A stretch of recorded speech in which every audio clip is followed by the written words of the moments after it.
Hello everyone. So I'm back for a short video, just because I can, because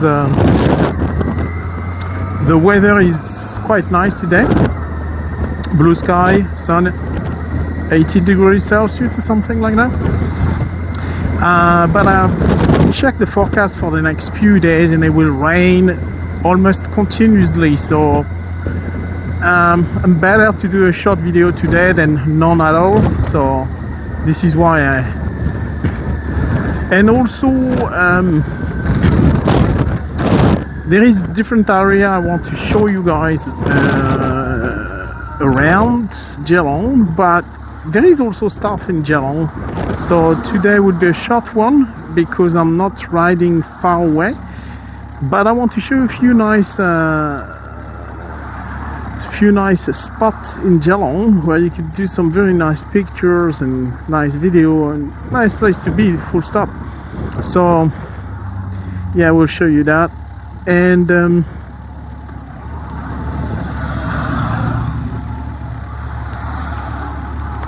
let's put it's a bit sunny, so at the points then I need my sunnies on the helmet.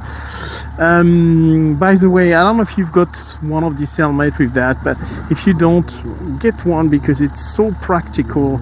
And I can't believe helmet had before only a clear screen and nothing else, or dark screen and nothing else. It means, and remember before I had an helmet with only a first screen with no sound screen behind. It means then I replaced the clear screen per a darker one to go, you know, to be comfortable on the road here in Australia. However, when you've got this sort of dark screen and you're going for instance, you're going in a tunnel or somewhere like that, or even simply under a bridge, you've got a moment when you see nothing at all. It's absolutely terrible. So it's something to avoid. This sort of helmet these days, they all have that sort of option, so why not? So Geelong in few numbers. It's the second town of Victoria. The first town it's Melbourne, as you know. So Geelong, it's something like 185,000 people, I think, as far as I remember. I've been working for the census here in Australia years ago when one of my first job here. In an office, and yeah, I saw a lot of data about Australia.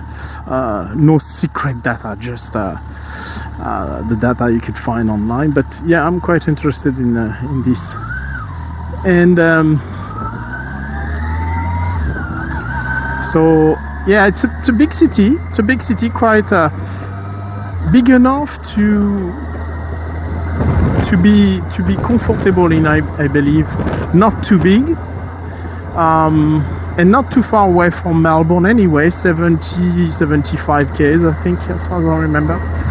So which is pretty good, because if you're going to watch some show or stuff like that, it's not a big deal to go to Melbourne for that. We've got a bit of traffic in Geelong, but not bad at all. Obviously, as a European, living in suburb of Paris for years, actually working for the train company in Paris for years. I know what crowded mean, and it's not at all here. It's not busy, but that's the feeling people have now because they've never been in in real traffic and the traffic jam, and they are like, oh, it's terrible. This is in many cities way worse than that. So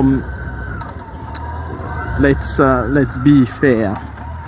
So I want to show you something. Let's go this way. So this is the Geelong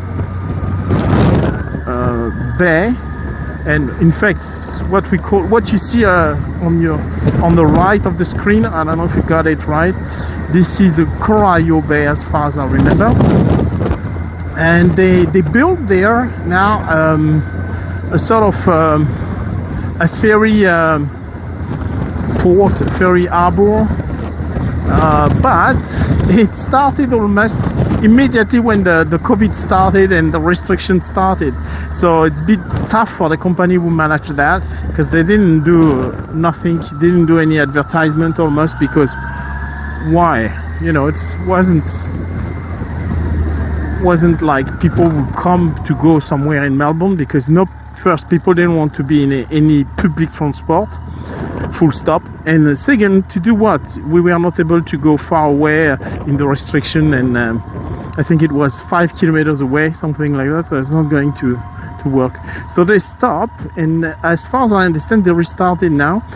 There is some good thing about it here, because if you're going, for instance, if you want to watch a footy match or any event in Melbourne, and you don't want to drive over there to be caught in a traffic, or if you have a drink or two, then what you can do is take the ferry. The ferry takes you to Melbourne, I think to South Melbourne, as far as I remember, and from there you can get public transport like a tram to go somewhere else in the city. So it's a good improvement, I believe.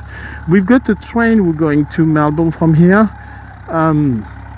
It's quite busy in the morning. They don't have many on a day. I don't know how many, but I mean, it's morning peak and afternoon peak, which is busy. For the rest of the time, it's not very busy. So the trains are not very, I would say, they are old school train. Let's say this way, nothing else. Old school train. So comfort is minimum, and it's actually work for people who are going to the city to commute in the city, but for the rest, I don't think people enjoy taking this train as much. This is not a TGV for if you know what I mean, you know what I mean. What else? So now we're going back to the real CBD of Geelong. So there is on that side there is a beach, which is, I believe,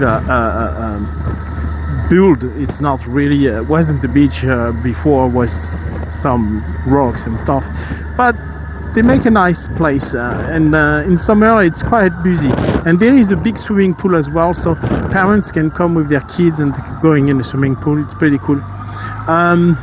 I will show you all of that. So it's a good spot here to take some pictures. There is a nice morning pictures to take here with the sun low on the sky. It's pretty nice. What else? You can see you've got a bike track all the way down, all around Geelong almost now.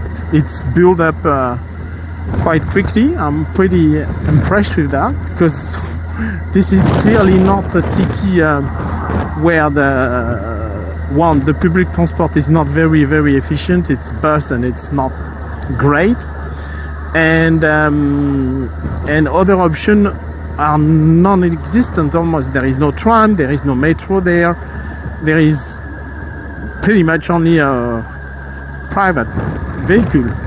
So having an option of cycling here, it's pretty good. There is the uni here. One of the building of the uni, it's this bricks building you could see from distance from here. This long building there.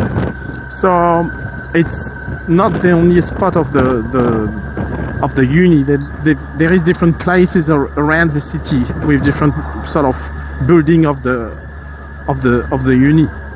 But this one, it's nice and quite popular, and people take a lot of photo here.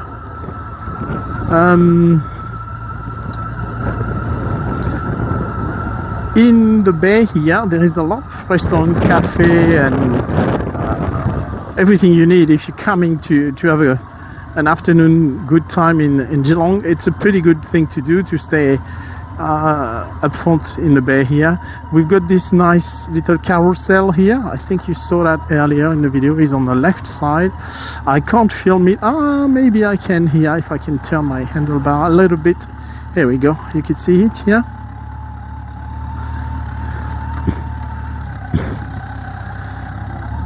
And yeah, there is quite some good cafe here where you can eat for reasonable price, comparing, for instance, to some places in Melbourne which could be quite expensive. But that's the way it is, you know, depending where you're going. This is what you've got.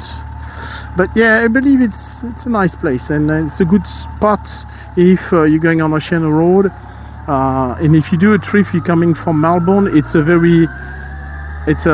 hour and a half from Melbourne, so it's not that bad, and you could do a good ride here and having a good time, maybe taking your breakfast here and going to Ocean Road after that.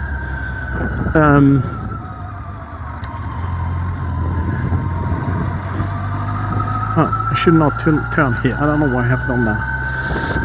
Okay, let's turn left here.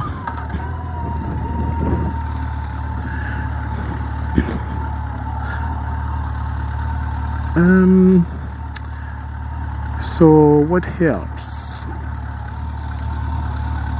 As I said many times, the people on the road are reasonable. I mean, there is always some crazy driver here and there, but in average, I think it's pretty cool. And it's also different from Melbourne already. You feel in Melbourne a little bit more pressure to, you know, at the traffic light or to go through. But not much here. People have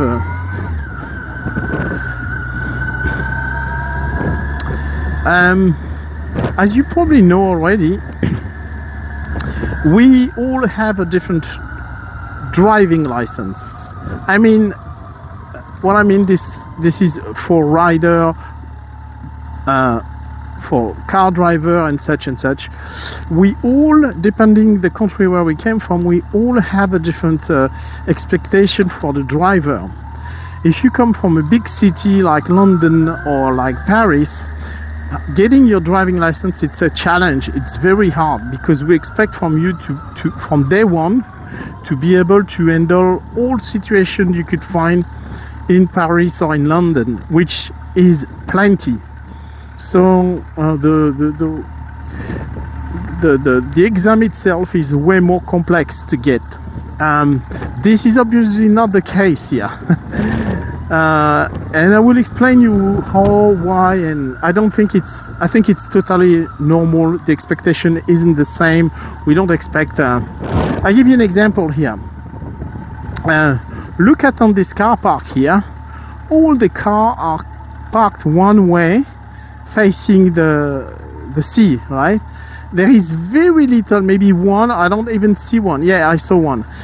Who reverse. Everybody else just don't bother and came head first, which is quite complex in some places, which is almost impossible in London. On a car park you will reverse because you know you will struggling to get out. It's the same in Paris, it's the same in many big cities, probably the same in Melbourne, but here it's cool. People don't, you know, yeah, they don't care. Yeah, why? So I think in a way they are right.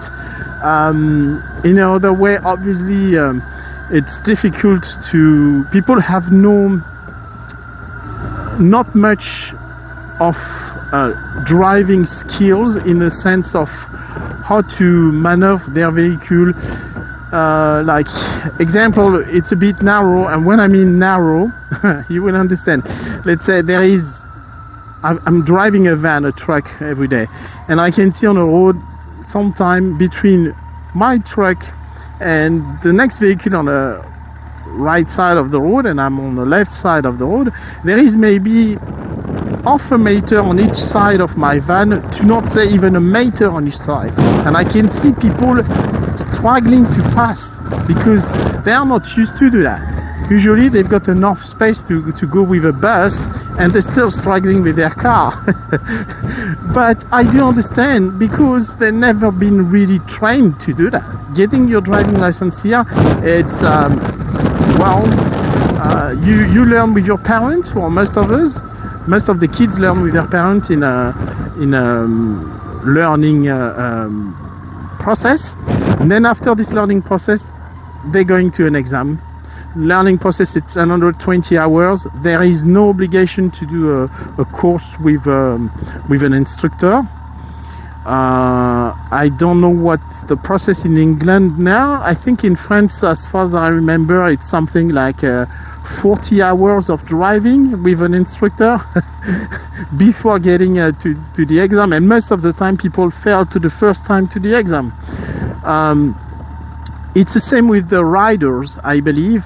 The riders here learn by themselves almost, because they've got a learner permit first, and after they drive for I don't know how many hours. And by the way, if you're Australian and you want to enter into the conversation, feel free to let me know how many hours you have to do as a learner on a motorbike. But I presume it's almost the same than a car driver, so it must be 120 hours or something like that. And after you're going to the exam. But when I did the exam in France for my motorbike license, the exam was made of 7 different modules. You don't even do your exam in one day. You need a couple of days. You need to book twice to do it.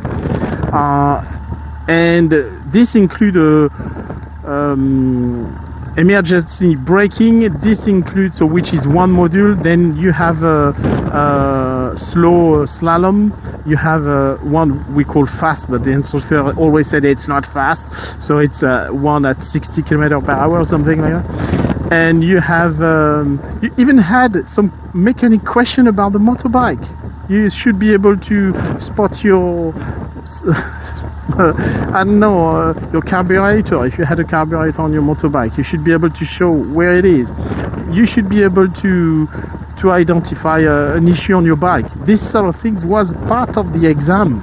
So here it's very simple compared to that. Based on that, I totally understand this is relevant for Australia, because the way we drive here make them, well, you will learn on the go. You don't need to know all of that from one day to the other. And another thing, you will very rarely be in a situation very tricky on the road, because most of the time situations are straightforward. You know where to go. Everything is straightforward for me here to ride, compared to the way we ride in Europe. Even if you have sign, example, if you're in London, you've got places with roundabout, like absolutely amazing roundabout, who take you to another roundabout, to another one. So from the first roundabout, you have to know in which line you have to put your butt to go to the next one, and such. It's very complex. That's not like that here. It's very simple. So definitely